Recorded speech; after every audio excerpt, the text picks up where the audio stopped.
Hello, hello, hello. This is Rich Kale here on YouTube, Rich Gen X elsewhere, and we're playing Eric the Unready now. Alright, and it came to pass that Sir Eric rode out from the castle of King Fudd the Bewildered to do battle with the Knight of the Black Pauldron.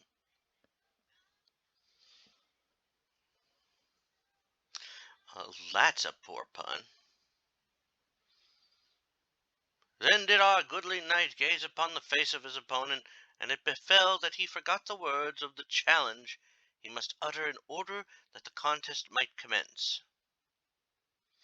Therefore did Eric consult the most ancient and sacred tome of chivalry, how to joust.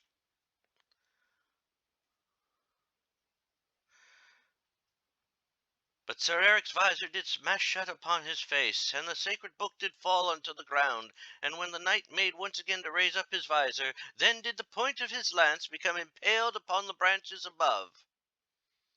Godzooks, quoth Sir Eric, my lance is stuck.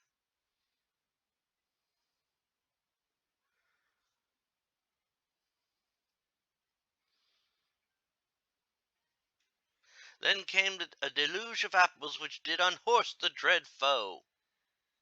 Thus did Eric the Unready become victorious over the dread Knight of the Black Pauldron. On the eve of that same day, Duke Theobald the Erratic threw open his feasting hall to celebrate the defeat of that dread knight who had held the Duke's castle in his thrall. A toast! Cried Sir Eric.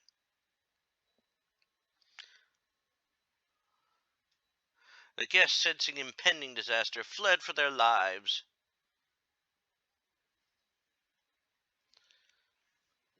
Oops.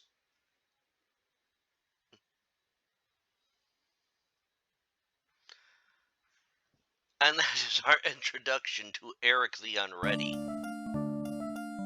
Bum, bum, bum. The following morning, the shop steward in the Night Union Local 704 confronted Sir Eric. Oh. Let me review for you the highlights of your career thus far. While still in night school, you impaled an instructor who was standing next to a dummy during jousting practice. Last month, you burned out Ulrich's house of torches when you left the door open on a windy day. And yesterday, you destroyed the feasting hall of Duke Theobald the Erratic. Oh, shit. That's not good.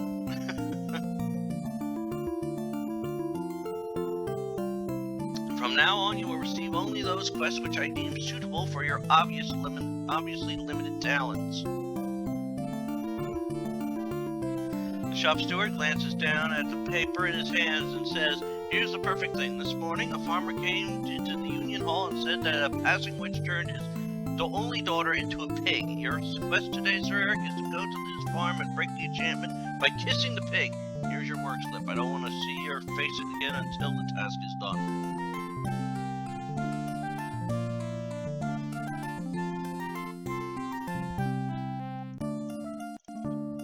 Well, we're at the farm. Here we are, the farmer. He opens the gate and brings you into the farmyard. He points to the pig running around in the yard and says, there she is, one good kiss ought to do it. Slowly you approach the pig. She eyes you warily. You bend down to kiss her, but she squeals in terror and bolts into the privy. Seconds later you hear a squishy plop. Now you done it, complains the farmer. Some hero you are. Well, don't just stand there, get cracking. Well, we're already off to a good start, I think. This means I gotta figure out where to go from here.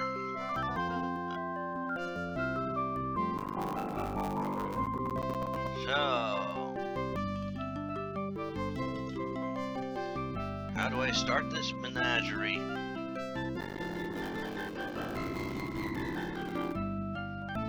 Well, okay, something weird happened. The damn thing minimized on me or something. I don't know why it did that.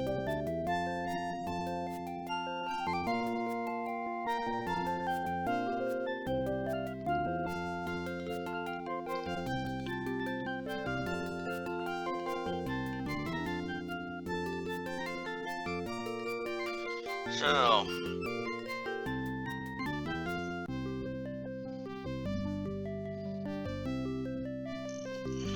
now we gotta figure out...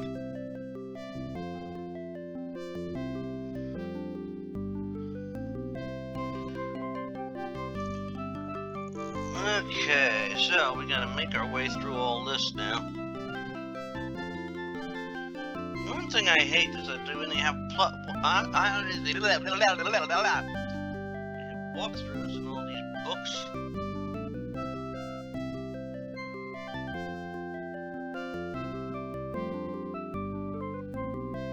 Okay.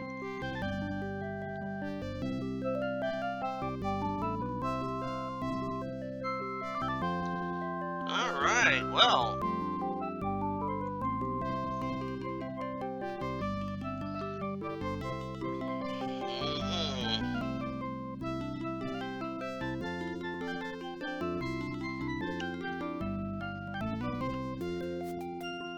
You know, I have no idea what they've done with this hint guide. You'd think that hint guides have some sort of strategy to them. Alright, well, what do we start with? Oh, great.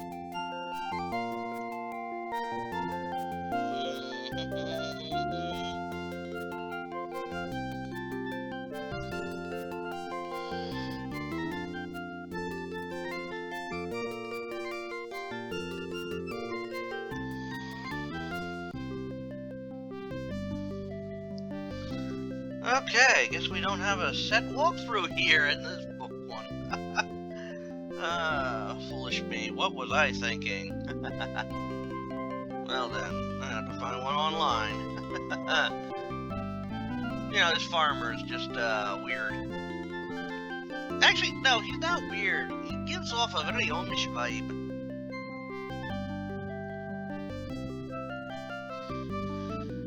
Okay.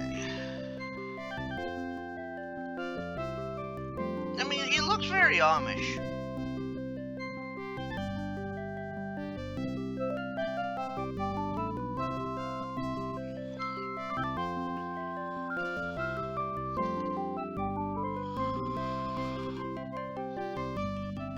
Okay.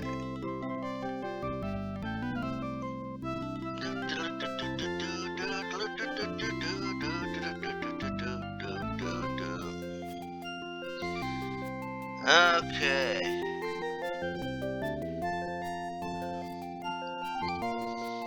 Okay.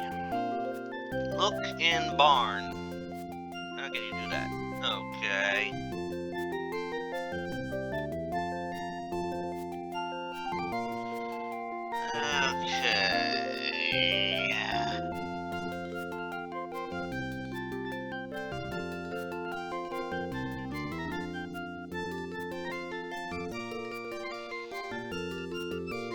Alright, let's go west here. Okay, now he's in the barn.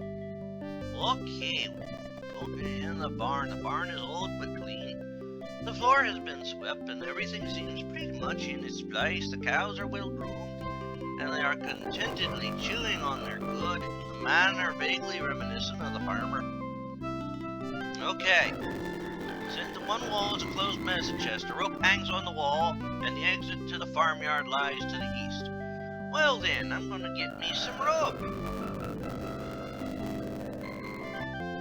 You take the rope from the pig. Alright, let's open the chest. Anything in there? Okay, you open the medicine chest to discover a vial, a bottle, and a flask. Well, let me get all of that. Take all.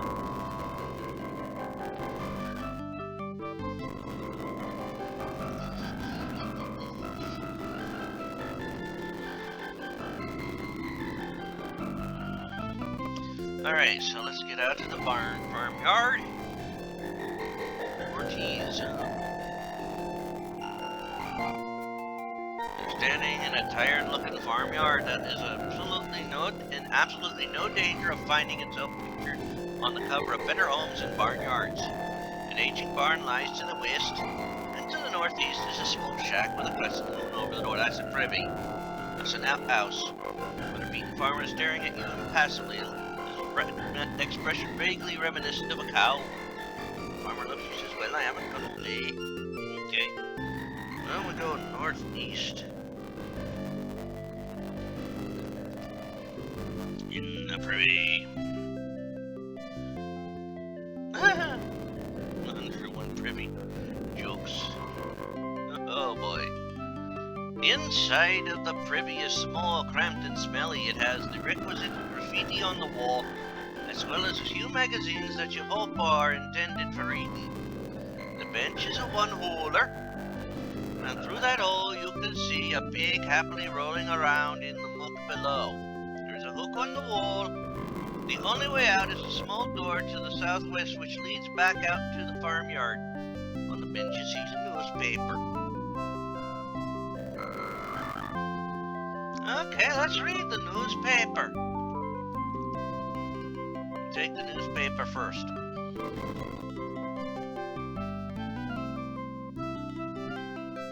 Eric duplicates miracle of loaves and fishes.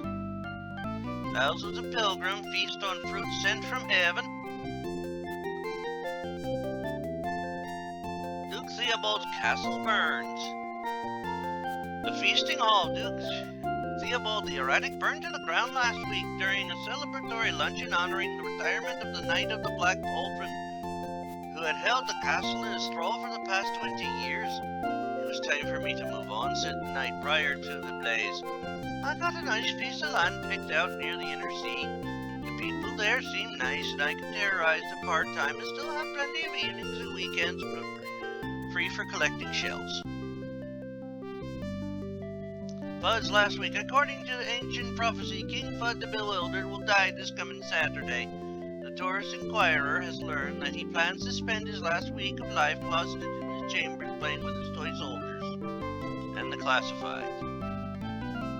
Single-white female Capulet seeks handsome and daring partner for life. Must have good balcony climbing skills. Send woodcut and resume to Friar Lawrence. No Montagues, please.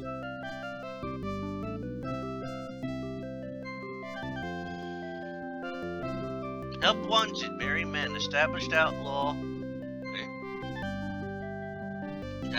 seeks support groups. Successful candidates will have experience sleeping in forests as well as hands-on experience in the wealth redistribution program. For sale, boys. Crutch hardly used. Cash only. Contact Ebenezer S. In a rut, tired of the same old drudgery of peasantry, enroll at the Columbia School of Abacus Training and become an abacus operator. In 6 short months, you'll be ready to enter the exciting new world of abaci. Learn the differences between the pineapple and the little blue brands. Master the compatibilities in bead colors, wire sizes, and horizontal versus vertical frame orientation. Not affiliated with the Columbia School of Piracy or any other institution. Holy Grail Tours. Don't have time to track down the Grail on your own? Why reinvent the wheel? Join one of our tours. Christmas leaves daily from Glastonbury Square. Call 1-800-BOOSTERS and ask for Shay. Lost 1 warship, fully manned. Reward. Contact W. Bly. Pitcairn Island. Alright, we're done. That was crazy. Alrighty. Tie a rope to the hook. We got a hook there, so tie the rope to the hook.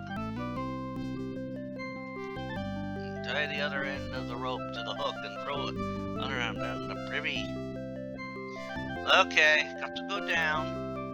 You grab the rope and squeeze yourself down through the narrow hole in the bench. Once through, you slide the rest of the way down the hole and fall into the muck below with a disgusting plop. Up to your knees in it, yes, that's what you're up to.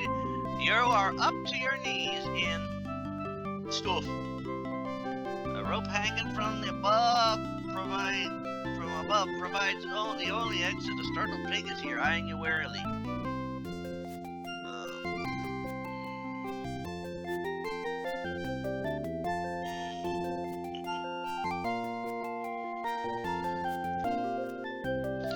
I suppose I should do it for laughs. But first, naughty. You don't need to. Okay. Just make it short. door. An elegant waiter, a waiter appears out of nowhere, sets up an elegant table, and lays a place sitting for one. He lights the candelabra and says, "Our specials today are shit potato, shit on the glass, roast shit, broccoli, and shit Florentine. For a wine we have... He stops in mid-sentence and slaps himself on the forehead. "Oh my God, we're all out of wine. You can't eat shit without wine. I'm so embarrassed." He packs up his materials and disappears. Okay, I had to. That was good. That was good. I like that. That was funny. Alright, let's kiss this time, pig. Nothing happens. Perhaps the enchantment will only be broken if the farmer is present.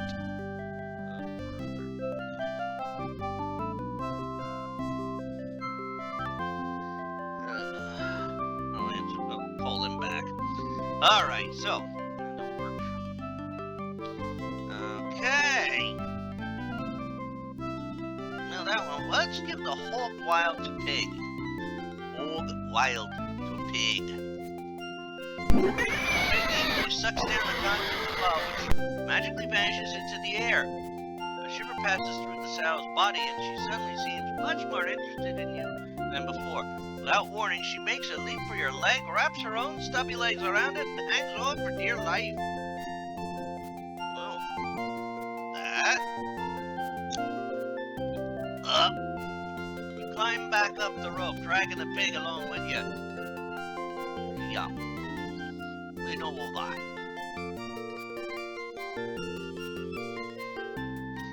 Alright, let's go southwest, farmyard.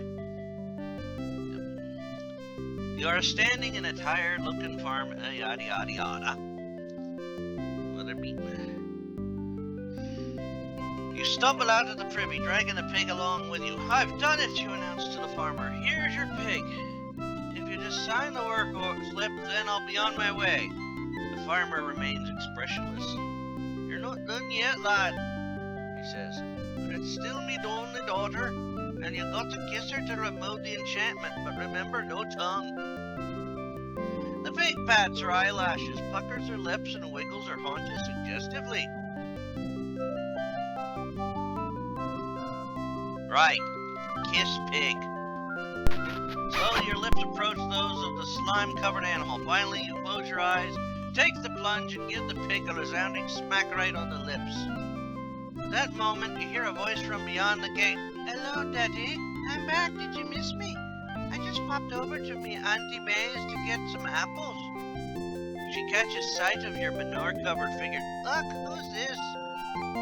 The pig drops off your leg and trots over to the girl to investigate her apples. The farmer looks embarrassed for about a tenth of a second and then says, "Well, Will, sorry about that. No harm done, though. Why don't you go into the barn and wash up and I'll fill out your work slip."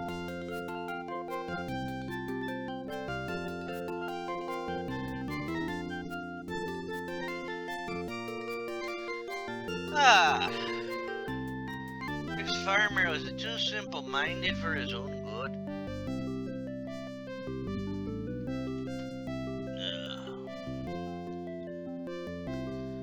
The barn is old but clean. The floor, yeah. You walk into the barn covered head to toe with muck. To the cows, you look like a monster from Return of the Swamp Thing. They bolt from their stalls and stampede for the door, knocking out the main strut that holds up the barn. As the barn begins to collapse around your ears, you hear a low rumble and realize from long experience that this is the time to make your exit. Yeah, I'd say it's time to make me exit. I mean, that's a hell of a thing to have happen.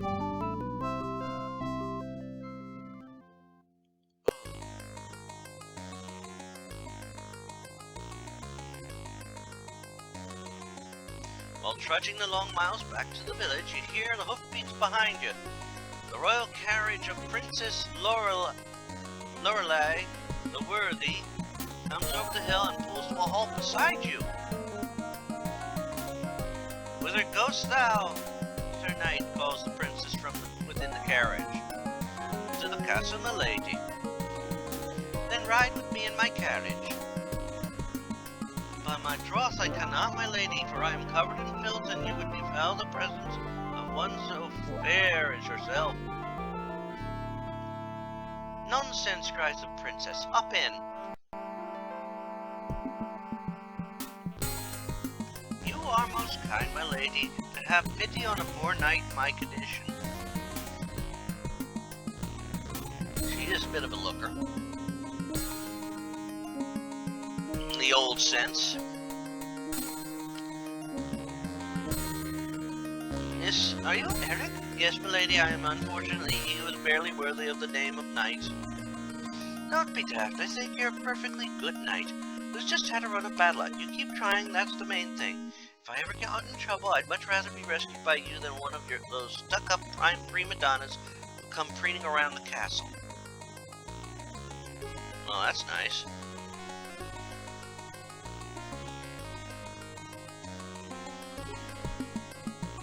Fear not, my lady, no one would dare harm the daughter of good King Fudd.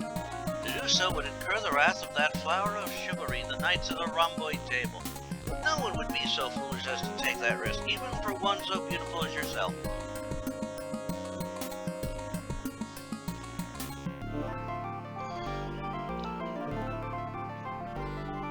Oh, go on, but I hope you're right, for it would break my father's heart if anything happened to me. Well, I see we've arrived at the castle. I have to go see my father, but I hope to see you again soon. Bye-bye.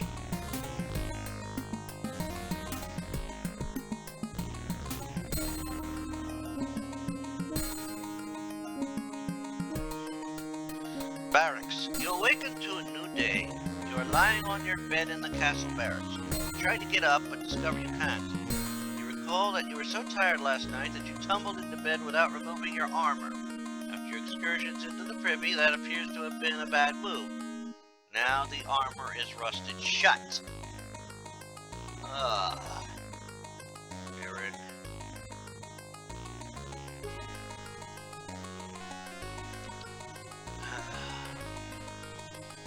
Barracks on the bed. These are the Spartan living quarters of those knights who don't earn enough money to have their own castle. Currently, you are the only resident. The only exit is to the east. On the bed, you see a card. Read card. It's a warranty card from Giovanni's House of Armor that guarantees that your armor will be rust-free for 1 year after purchase. There's a sketch of a suit of armor on the card with your measurements written alongside of it. Come to think of it, that sketch looks a lot like the one that's in your game manual. No kidding. Why do you think I have it? Okay. Wait. Time passes. Your squire runs in and shouts, Princess Lorealle the Worthy has been kidnapped. All knights must... He stops in mid-sentence and wrinkles up his nose. Phew, what's that smell? He covers his nose and continues, all knights must report to the Union Hall immediately. He runs out. Well, I can't really get up, can I? Time passes. Your squire returns and says, let's go, sir. Eric, everyone is waiting. Only then does he notice your predicament. He starts pulling bits of the rusted armor off of you while breathlessly filling you in on the details. The princess returned from a carriage ride yesterday and she was retired immediately. She retired immediately to the royal baths, which nobody quite understands, because she had already bathed once that day. Anyway, when she finished, she went to bed. When her handmaidens went to wake her up today, she had disappeared. Now they're going to assign the quest to rescue her, and we're going to miss it unless you get moving. He pulls off the last piece of armor and races out the door. Well, I was hoping. Alright. Now that he's done that, take all.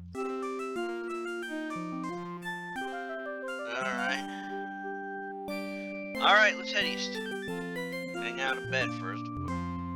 This is the courtyard of King Fudd. His castle, a towering pile of towers and turrets that Fudd himself designed with the help of his court wizard.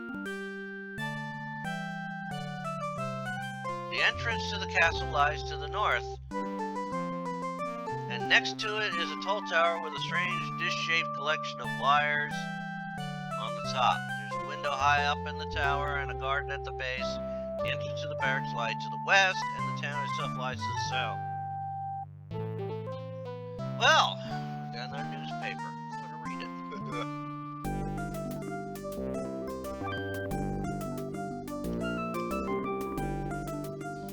Eric, oh God. I love her and won't give her up, says the knight. I've been seeing her in secret for over 2 years, and I finally decided to make an honest thing of her. Oh God. Tornado strikes farm.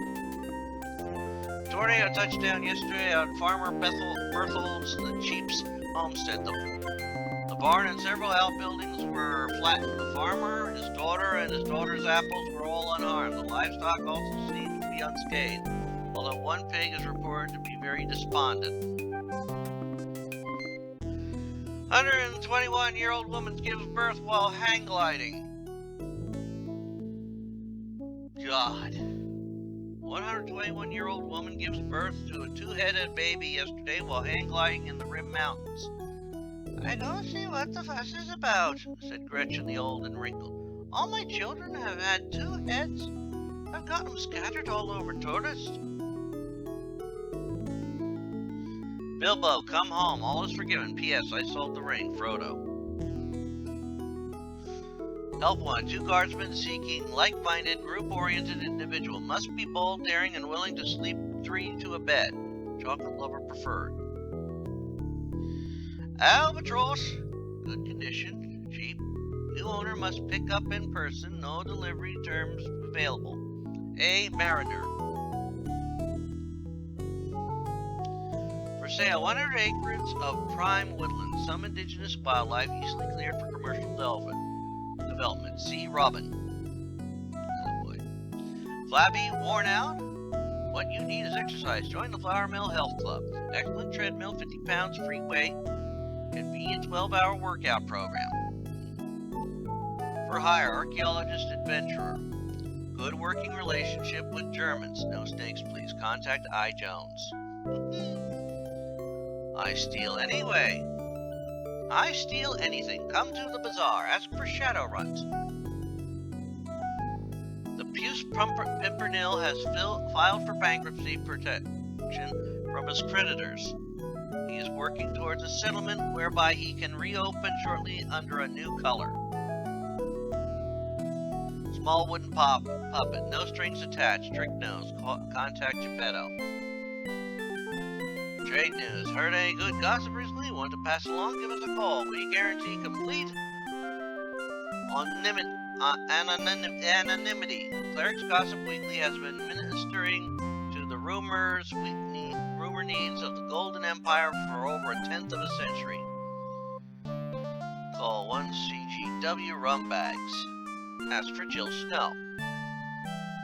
Yep, that's it. Alright.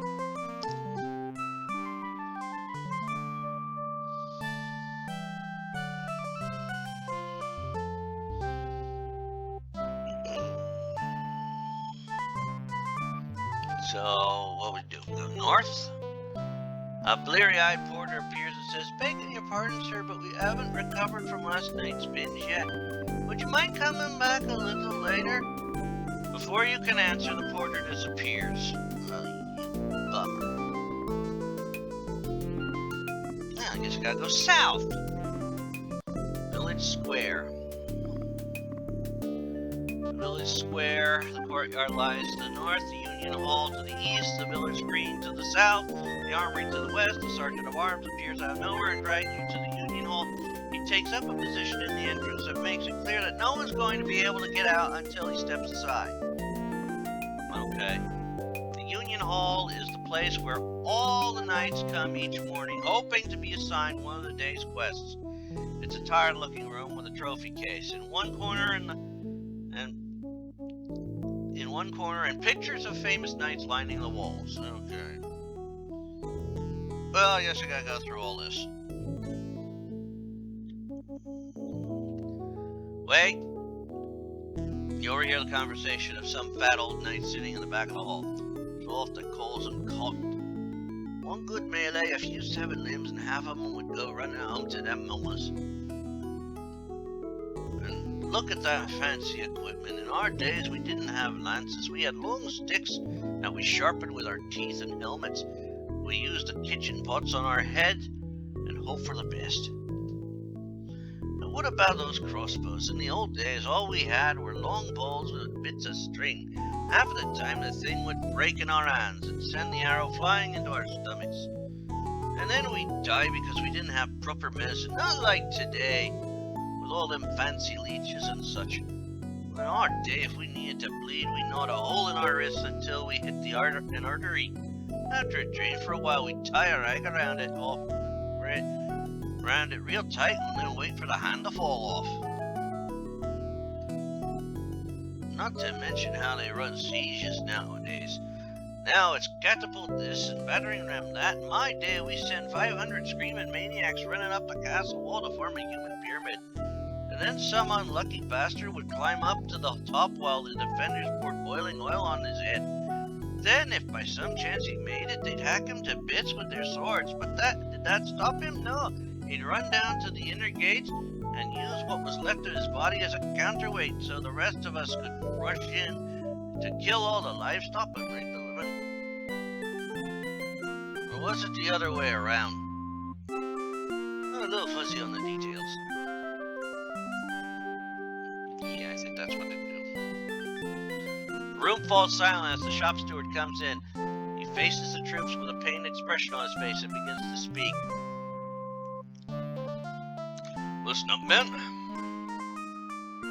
The king's daughter, Princess Lorealle the Worthy, has been kidnapped. It's my job to assign one of you knights the task of going out and rescuing her.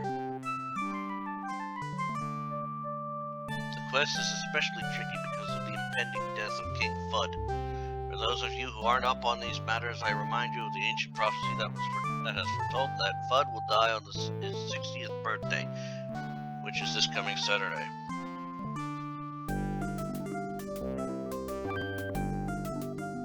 The prophecy states that the unmarried princess who is at Fudd's side when he expires shall inherit the kingdom. What this means is that if Lorealle is not returned here by Saturday noon, the crown shall pass to Queen Morgana's daughter by a previous marriage, Griselda the Hefty.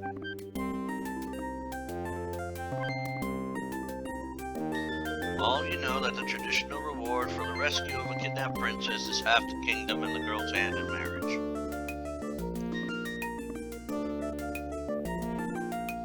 So after long and careful consideration of the various talents of all the knights in the realm, I have decided to assign this quest to... To who? Eric the Unready. Okay.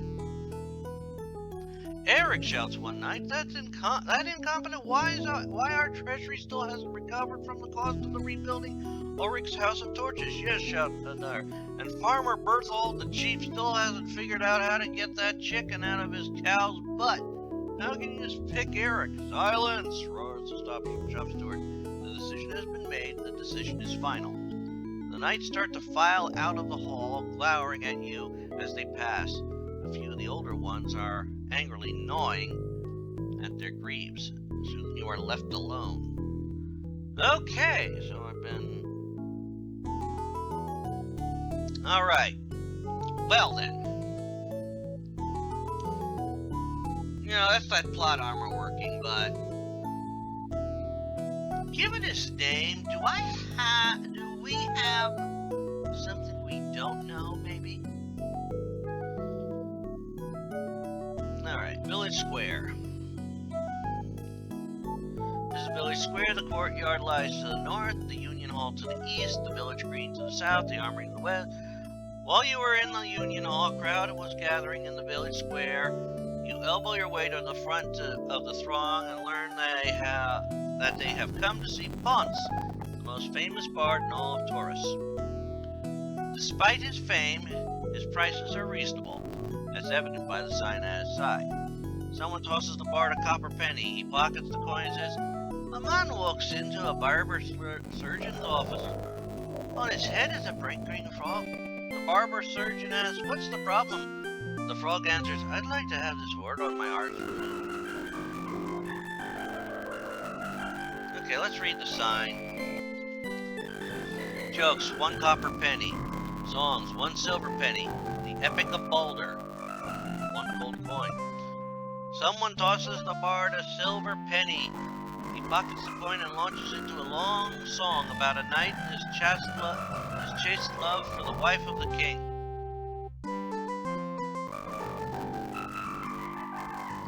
Alright, we're gonna go west into the armory. Giovanni's House of Armor is a small pleasant shop that specializes in tailor-made suits of armor. It is run by a small, pleasant man named Giovanni. The exit to the street lies to the east. Giovanni looks up at you and as you come in and says, "Buongiorno, Eric. What's the matter for you?"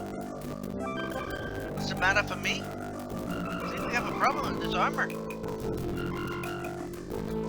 Alright. Give card to Giovanni.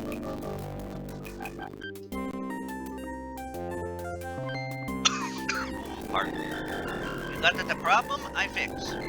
Rummage behind the counter and says, "What was your Pauline strength again?" Yeah, see, I got the manual open for this.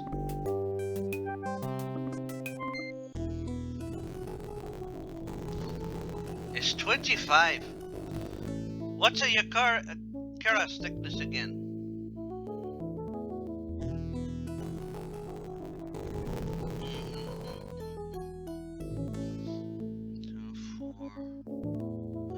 Oh, that's a 1.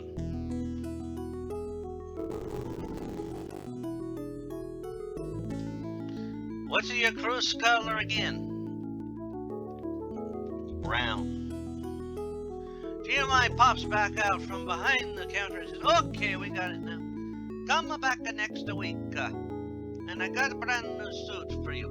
Until then, wear this cloak. It's the finest quality, last worn by a wizard himself." He tosses you the cloak. And I'm going to save it there.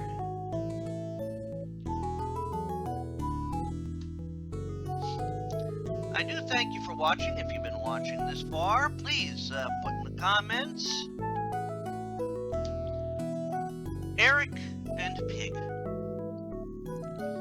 Why? Because I'm feeling silly. And next time around, we will begin on our quest to rescue the fair maiden, the fair princess, Lorealle the Worthy. Also, I hope you subscribe to the channel and check everything out. I have videos that premiere every day at 3 p.m. Eastern in a 2-week cycle, playing through various games and franchises and libraries. Currently, besides this, I am working on the Assassin's Creed series, currently working on Assassin's Creed. I played through that one, and the second one for the podcast games my mom found will be recording. At the time this recording premieres, in a few days we'll be recording that episode. Then in a few more days it'll be premiering. I'm also working my way through the spellcasting series, also from Legend. Currently on Spellcasting 201, the Sorcerer's Appliance, although I might be finishing that very soon. Working my way through the Indiana Jones franchise, currently on Indiana Jones and the Infernal Machine, working my way through the Shantae series. I'm playing the first game now after playing through the third game. Working my way through, I do runs through the game of Monstrum. I'm working my way through the Deponia series. Currently on playing the compilation game of the first 3 games, which is Deponia: The Complete Journey. I'm working on the Goodbye Deponia part of that.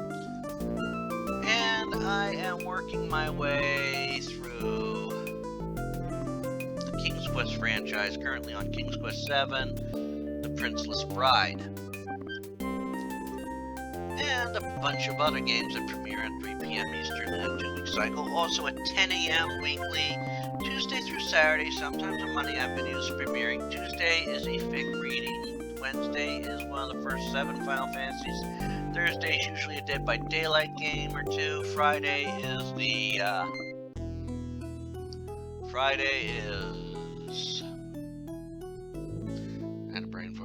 Friday is a fighting game ladder mode, and Saturday is a retrospective for a game I've beaten the story mode on, or a series I've beaten the story mode on. So until next time, again, this is Rich Kale here on YouTube, Rich Gen X elsewhere. Have fun all, and bye!